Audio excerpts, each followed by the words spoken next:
Hi everyone, welcome to study world classes. तो BPSC TRE 3 नई शिक्षक भर्ती से रिलेटेड जो भी अपडेट आती है आपको यहाँ से बता दी जाती है। तो साथ ही में जो एग्जाम सेंटर से रिलेटेड अपडेट आ रही है कि कितने जगह पर कितने जो अभ्यर्थी हैं वो एग्जाम देने वाले हैं, क्योंकि इसकी सूची जारी कर दी गई थी। 26 जिले थे वो चूज किए गए थे कि यहाँ पे एग्जाम सेंटर बनेंगे।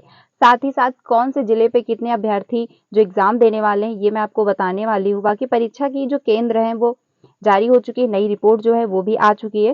साथ ही साथ जो आपका टीआरई 3 एग्जाम हुआ था, ठीक है, उसकी मतलब उसमें आरोपी पकड़े गए थे, ईयू की टीम ने उनको पकड़ा था। फिर उससे पूछताछ के लिए उनको मतलब यूयू की टीम ने लिया था अपने हिरासत में। जब ईयू ने पूछताछ की है तो उसके बाद क्या खुलासा हुआ है वो मैं आपको बताने वाली हूँ। साथ ही साथ बीएड एंड डीएलएड वालों के लिए अंतिम मौका है, क्योंकि आपका जो एग्जाम है वो पहले ही हो जाएगा। तो इन सारी इन्फॉर्मेशन पे हम लोग बात करने वाले हैं, एक एक करके सारी इन्फॉर्मेशन डिटेल में जानेंगे। तो अगर चैनल पे पहली बार आए हैं तो वीडियो को लाइक करके चैनल को सब्सक्राइब कर लीजिएगा, सो दैट आपको सारी इन्फॉर्मेशन मिलती रहती है टीचिंग से रिलेटेड। और साथ ही साथ आपको क्लासेस भी मिलती हैं। सीटेट की क्लास आपको डेली मिलती है 3 बजे एंड 5 बजे, और साथ में आपको बीपीएससी की भी क्लासेस मिल रही हैं जो कि 2 बजे मिलती हैं। तो ये भी आप ज्वाइन कर सकते हैं और आपको सारी अपडेट यहाँ से मिल जाती है। तो आप चैनल को सब्सक्राइब कर लीजिएगा ताकि आपको सारी इन्फॉर्मेशन टाइम से मिलती रहे। तो देख लेते हैं जो इन्फॉर्मेशन आई हुई है। 3 जिले में सबसे अधिक जो है परीक्षार्थी हो मतलब देने वाले हैं एग्जाम, क्योंकि 3 जिले चूज किए गए हैं, उसमें सबसे ज्यादा जो है परीक्षार्थी एग्जाम देंगे। अब डिटेल में जान लेते हैं। बीपीएससी तीसरे चरण की शिक्षक नियुक्ति परीक्षा में मुजफ्फरपुर समेत सूबे के 3 जिले में सबसे अधिक परीक्षार्थी जो शामिल होंगे, यानी मुजफ्फरपुर जो है उससे समेत 3 और ऐसे जिले हैं जहां पर सबसे ज्यादा अधिक जो परीक्षार्थी परीक्षा देने वाले। शिक्षक नियुक्ति के तीसरे चरण की परीक्षा को लेकर बिहार लोक सेवा आयोग ने निर्देश जारी किया है। परीक्षार्थियों की संख्या के आधार पर मुजफ्फरपुर समेत सभी जिलों से परीक्षा केंद्र की सूची मांगी गई है। पटना में जो है 25,000 देने वाले हैं एग्जाम। आरा में आपके 18,000 जो है कैंडिडेट एग्जाम देंगे। साथ ही मुजफ्फरपुर में 16,000 है परीक्षार्थी शामिल होंगे। सूबे में 3.5 लाख जो है अभ्यर्थी इस परीक्षा, ये जो टीआरई 3 आपका एग्जाम होना है इसमें 3.5 लाख अभ्यर्थी शामिल होंगे। और वैकेंसी कितनी आई है? 27,500, नहीं 87 मतलब वो सॉरी 87,000 कुछ करके वैकेंसी आई हुई है। ठीक है, आगे चलते हैं। शिक्षा विभाग एवं अनुजाति मतलब अनुसूचित जाति एवं जनजाति कल्याण विभाग के अंतर्गत विद्यालय अध्यापक नियुक्ति प्रतियोगिता पुनर्परीक्षा का आयोजन किया जा रहा है। इसको लेकर आवासन उपलब्ध कराने का भी आदेश दिया गया है। ये भी मैंने आपको बताया था कितने मतलब जिलों में कितना आवासन दिया गया है। इसमें वर्ग से 1 से वर्ग से लेकर के 6 तक, 6 से 8 के, 9 से 10, 11 से 12 के परीक्षार्थियों के लिए केंद्र बनाया गया है। तो ये भी सूची जो ऑफिशियल नोटिस जारी की गई थी वो भी मैंने आपको बताया हुआ था। 10 से 12 जून तक परीक्षा 3 तक देनी है केंद्रों की सूची, यानी 3 मई तक जो है ये जो सूची मांगी थी बीपीएससी ने वो अपडेट आयोग को मिल जाएगा। बिहार लोक सेवा आयोग के सचिव ने निर्देश दिया है कि 10 से 12 जून तक यह परीक्षा संभावित है, यानी 10 और 12 जून को आपका एग्जाम होना है। 10 जून को आपका मतलब 1 to 5, 6 to 8 का हो जाएगा, और मतलब 12 को जो है वो 11 को जो है आपका 11 to 12 मतलब 9 to 10, 11 to 12 वालों का हो जाएगा। परीक्षा संभावित है। परीक्षा को लेकर के जिला अंतर्गत ऐसे परीक्षा केंद्र के चयन का निर्देश दिया गया है जिसमें 4 दीवारी, प्रकाश, पानी, बेंच, डेस्क, शौचालय आदि की व्यवस्था के साथ आवागमन की जो है सुविधा हो, यानी किसी भी प्रकार की कोई समस्या नहीं होनी चाहिए, क्योंकि जो एग्जाम सेंटर है वो फिर से चूज किए गए, सारा प्रोसेस जो है फिर से हुआ है। तो इसलिए इस बार बहुत ध्यान से एग्जाम सेंटर जो बनाए जा रहे हैं जहाँ पे मतलब जो चीटिंग की बिल्कुल भी गुंजाइश ना हो। आयोग के मापदंड पर शिक्षण संस्थाओं का चयन करना है। इसमें निजी कॉलेज का चयन नहीं करना है। ए बी और सी की ग्रेड करते हुए परीक्षा केंद्रों की सूची 3 मई तक पहुंचा देनी है, यानी ABCD मतलब गुड है या वेरी गुड है या एक्सीलेंट है, तो इसकी सूची बना करके आयोग को देनी है। 3 मई तक का टाइम दिया गया है। इन जिलों में इस तरह परीक्षार्थी होंगे शामिल, यानी जो दरभंगा में है 50,000 परीक्षार्थी जो है, पूर्व चंपारण में 15,000 है, और दरभंगा में आपके 15,000 अभ्यर्थी हैं, गया में 10,000 हैं, समस्तीपुर में जो आपके 10,000 हैं, सीतामढ़ी में भी आपके 7,000 हैं, वैशाली में 7,000 हैं, पश्चिम चंपारण में जो 9,000 परीक्षार्थी शामिल होंगे।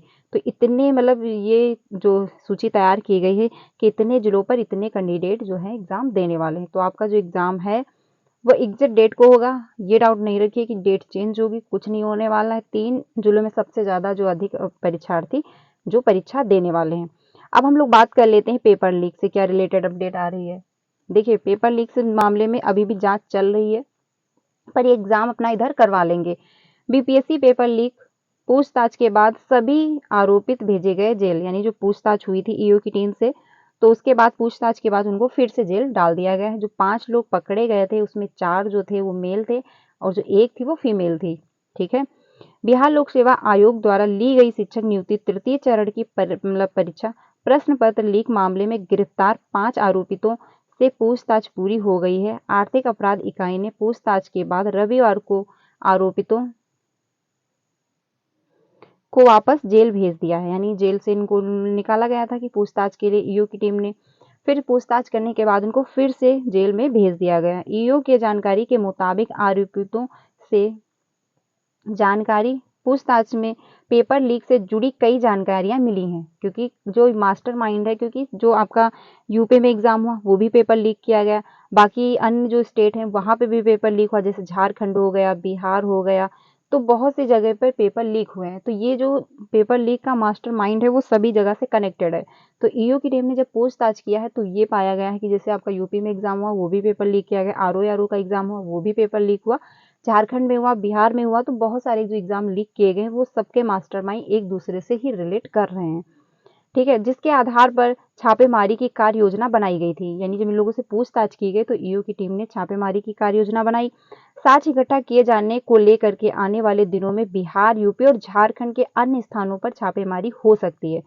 इतने जो जिले हैं, क्योंकि यहाँ पे डाउट किया जा रहा है कि जो पेपर लीक हुए थे हो सकता है मे भी इन्हीं लोगों का हाथ हो, तो इसकी वजह से जो ईओ की टीम है वो छापेमारी कर सकती है। आगे चलते हैं। सूत्रों के मुताबिक ईओ की टीम ने पूछताछ के बाद कंगड़ा, बाग समेत अन्य स्थानों पर छापेमारी की, लेकिन सफलता नहीं मिल सकी, यानी क्योंकि इन लोगों को डाउट हुआ तो यहाँ पर इन लोगों ने पूछताछ की और छापा भी मारा, बट वहां पे कोई सबूत नहीं मिल पाया। लेकिन यही आप मान के चलिए जो पूछताछ है ईओ अपना काम कर रही है, जल्द ही जो भी एग्जाम आउट किए हैं या फिर जो भी जिन्होंने भी पेपर लीक किया है वो सब कुछ बाहर निकल के आ जाएगा।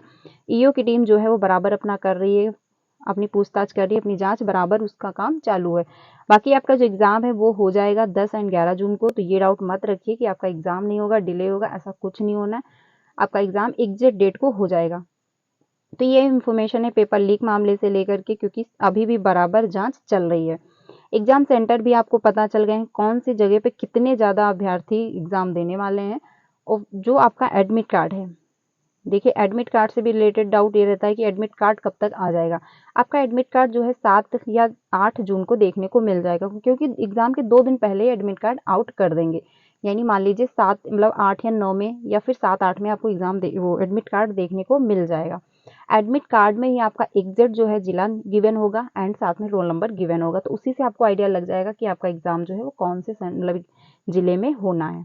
अब बात कर लेते हैं बीएड एंड डीएलएड वालों के लिए। देखिए, हर साल लाखों में कैंडिडेट क्वालिफाई करते हैं। आपका जो एग्जाम है वो हो जाएगा, आपको टीआरई 4 में भी अच्छा खासा मौका मिलेगा, क्योंकि उसके बाद वैकेंसी आती है, क्या हो रहा है क्योंकि पेपर लीक का मामला बहुत चल रहा है।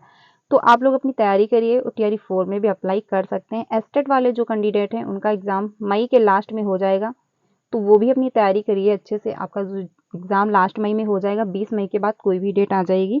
उसके बाद जो आपका रिजल्ट है जून में देखने को मिल जाएगा, और जो टीआरई 4 आने वाला है, टीआरई जो 4 आएगा वो आपको अगस्त में देखने को मिलेगा, तो उसमें भी आप अप्लाई कर पाएंगे। सीटेड वाले जितने भी कैंडिडेट हैं वो भी टीआरई 4 में अप्लाई कर पाएंगे, क्योंकि आपका जो एग्जाम है 7 जुलाई को हो जाएगा, फिर आपका रिजल्ट 25 दिन के अंदर जो है सीटेड दे देता है। तो इस बार आप सीटेड क्लियर कर लीजिए, क्योंकि जो सीटेड है सीटेड वालों के लिए बहुत ज़्यादा इम्पोर्टेंट इंफॉर्मेशन ये है कि सीटेड जो कराती थी अब जो संस्था चेंज हो जाएगी 2025 से, क्योंकि पहले आपका सीबीएसई बोर्ड जो है एग्जाम मतलब करवाता था, बट अब जो है आपका एग्जाम है अगली संस्था कराने वाली है। ठीक है, तो अब आपका सिलेबस भी चेंज हो सकता है, एग्जाम पैटर्न भी चेंज हो सकता है, तो कुछ भी हो सकता है, इसलिए अब आप जो है जो 7 जुलाई को एग्ज़ाम होना है इसको क्वालिफ़ाई कर लीजिए। नेक्स्ट टाइम कैसे क्या प्रोसेस रहने वाला है कोई आइडिया नहीं है। इस वजह से क्योंकि संस्था चेंज होगी, कुछ भी चेंज हो सकता है। तो इन्फॉर्मेशन इंपॉर्टेंट है, ज़्यादा से ज़्यादा फ्रेंड को भी शेयर कीजिएगा जो भी टीआरई 3 का एग्ज़ाम देने वाले हैं। साथ ही साथ जो भी सीटेट की प्रिपरेशन कर रहे हैं वो क्लास उनको 3 बजे एंड 5 बजे मिलती है प्रॉपर तरीके से। 5 बजे में हम लोग सोशल साइंस कवर कर रहे हैं प्रॉपर तरीके से, थ्योरी चल रही है तो वो भी ज्वाइन कर सकते हैं। 3 बजे जो मिलती है उसमें सीडीपी इस टाइम जो है क्लासेस मिल रही हैं आपको, ईवीएस की चल रही है, वो भी आपको 2 से 3 वीडियो में समाप्त हो जाएगी। हम लोग का मैक्सिमम टॉपिक जो है सिलेबस मतलब सिलेबस कंप्लीट हो रहा है, फिर हम लोग लास्ट में प्रैक्टिस करने वाले हैं क्योंकि अभी आपके पास 2 महीने हैं सीटेट का एग्ज़ाम होने में। उसके पहले आपको बीपीएससी का एग्ज़ाम देखने को मिलने वाला है। तो वीडियो अच्छी लगी तो उसको लाइक करिएगा एंड ज़्यादा से ज़्यादा अपने फ्रेंड को भी शेयर कीजिएगा। चैनल पर पहली बार आए हो तो वीडियो को भी लाइक करके चैनल को सब्सक्राइब कर लीजिएगा ताकि आपको सारी इन्फॉर्मेशन मिलती रहे। मिलते हैं नेक्स्ट वीडियो में, तब तक के लिए ध्यान रखिएगा। Thank you.